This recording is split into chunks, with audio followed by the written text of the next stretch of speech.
আমি একদিন বরিশাল যাইতেছিলাম মাহফিলে, বাস্তবতা থেকে বলি, বরিশাল যাচ্ছিলাম, বাসের মধ্যে বসে আছি মাদারীপুরের মোস্তাফুর। এমন সময় একজন ভদ্রলোক ভিক্ষা করার জন্য উঠছে, ইংরেজিতে ভিক্ষা চায় সবার কাছে। ছেলেরা হাসাহাসি করে, এই চুলগুলি তার পেকে গেছে, দাড়ি পেকে গেছে, চামড়া ঘুষিয়ে গেছে। আমি চিন্তা করলাম ব্যাপার কি, শিক্ষিত মানুষ ইংরেজিতে টকিং করে আবার ভিক্ষা চায়। আমি বাসের পিছনে ছিলাম, ডাক দিছি, বাবা এদিকে আসেন। বললাম মুরব্বী, শিক্ষিত মানুষ কেন ভিক্ষা করেন? বলে বাবারে দুঃখের কথা বলে লাভ কি? বললাম সন্তানাদি কি নাই? বৃদ্ধ লোকটি কেঁদে দিয়ে বলল, বাবারে 3টি সন্তান, মানুষ বানাইতে পারি নাই। আমি হাই স্কুলের ইংরেজি টিচার ছিলাম, জীবনে বহু ছাত্র মানুষ করেছি, নিজের ঘরের বাচ্চাকে মানুষ বানাইতে পারি নাই। বাবা 3টি সন্তানকে আমার সম্পদ থেকে প্রতিষ্ঠিত করেছি।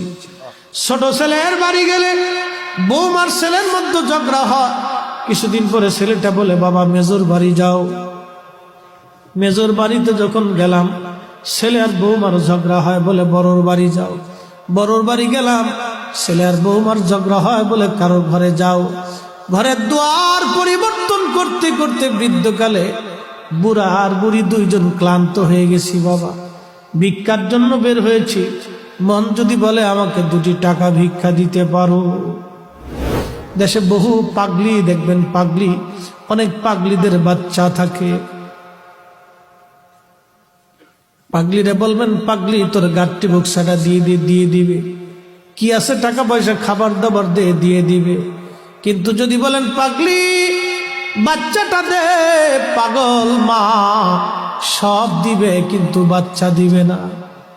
এটা মা মা মা মা, পাগলি মা সব দিবে কিন্তু বাচ্চা দিবে না। মা বুঝে যাও রে যুবক, মা বুঝে যাও। হ্যাঁ নবীর উম্মত, কৃতজ্ঞতা বড় দামি জিনিস, বড় দামি। এই যুবক সারাদিন ইবাদতে কাটাইতো। একদিন মা খানকার দরজার পাশে যে টুকা লাগিয়ে বলে, জোরাইজ রে দরজা খোল।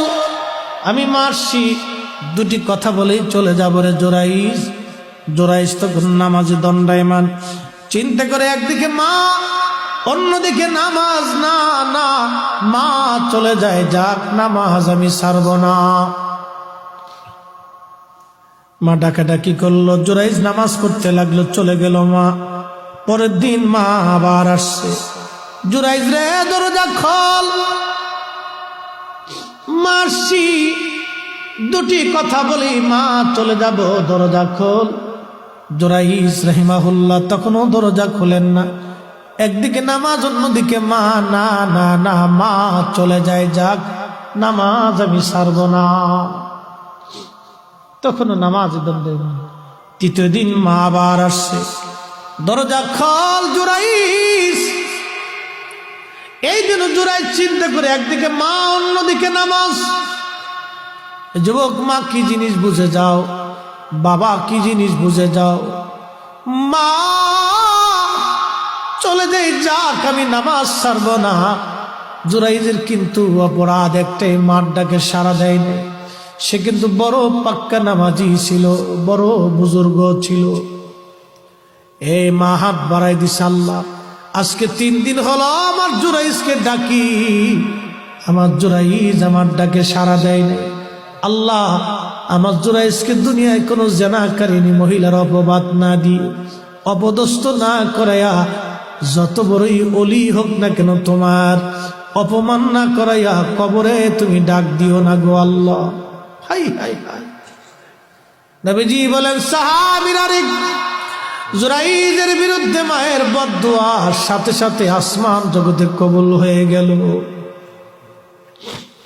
যুবকদেরকে বলি, মা যদি অন্ধ হয়, ল্যাংড়া হয়, বোবা হয়, কানা হয়, অর্ধ পাগল হয়, মূর্খ হয়, অশিক্ষিত হয়, মালিকের আসমানে দোয়া করতে দেরি হবে রে, দোয়াগুলি কবুল হতে দেরি হবে না। এই জন্য আল্লাহ বলছে, আনিশকুরলি, আমি আল্লাহর শুকর কর, ওয়ালি ওয়ালি দাইক, বাবা মার শুকর করো। নবীজি বলেন, মা দোয়া করতে দেরি হয়েছে, বদদোয়া আসমানে কবুল হতে দেরি হয় নাই। জোরাইজ জানতো না অবস্থা কি হবে। ও বুজুর্গ নামাজি রত হয়ে গেল, মা চলে গেল, বহুদিন পরে বিপর্যয় ঘটে গেল। ওই জুরাইজের খানকার পাশে এক যুবক রাত্রিবেলা ঘুমাইতো, ও ছিল রাখাল। ওই যুবকের সঙ্গে এলাকার একটা মেয়ের অবৈধ সম্পর্ক হয়ে তারা জেনা করলো। জেনার কারণে ওই নারী তার গর্ভে বাচ্চা কনসেপ্ট হলো। বাচ্চা আসার পরে এলাকার মানুষ জানাজানি হলো, অমুকের মেয়ে অমুক, বিয়ে হয় নাই কিন্তু পেটে বাচ্চা এসে গেছে। লোকেরা ডাক দিছে, নারী এই সর্বনাশের কাজ কে করলো তোমার? মহিলাটা ডেকে বলতেছে, কি জবাব দিবে? সে গোপনে রাখালের কাছে এসে বলল, রাখাল, তোমার কারণে আজকে আমি অন্তঃসত্ত্বা হয়ে পড়েছি, সর্বনাশ হয়েছে। এ রাখাল, আমার এ বাচ্চার পিতৃ পরিচয় কি হবে বলো? রাখাল ডাক দিয়ে বলতেছে, দেখো, আমার কথা যদি বলো মানুষ তোমাকেও মেরে ফেলবে, আমাকেও মেরে ফেলবে, কারণ আমি কৃতদাস, সমাজে আমার কোনো দাম নাই।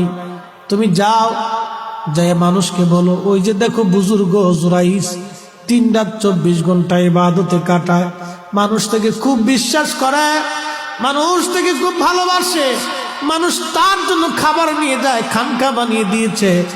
জুরাইজের কথা বললে তুমিও বাঁচবা, জুরাইজও বাঁচবে। মেয়েটা রাজি হয়ে গেল। সমাজকে বলল, আপনারা যাকে অনেক বড় বুজুর্গ মনে করেন, এই জুরাইজ আমার সর্বনাশ করেছে, তার খানেকার ভিতরে নিয়ে আমার সঙ্গে জেনা করেছে, এই জেনার কারণে আমার গর্ভে বাচ্চা এসে গেছে। যুবকরা লাঠি নিয়ে জুরাইজের খানেকা আক্রমণ করলো, মারতে লাগলো, আগুন দিয়ে পুড়িয়ে দিল। জুরাইজ বলল, যুবকরা কেন মারো? বলে, তুমি অনেক বড় ভণ্ড, অমুক নারীর সঙ্গে তুমি জেনা করছো। জুরাইজ বলে, আল্লাহর কসম করে বলি, জীবনে কোনোদিন আমি তাকে দেখি নাই, জানা তো দূরের কথা, কথা তো সত্য, কিন্তু মহিলা তো বলে ফেলছে। ওই যে মা বদদোয়া করেছিল, মায়ের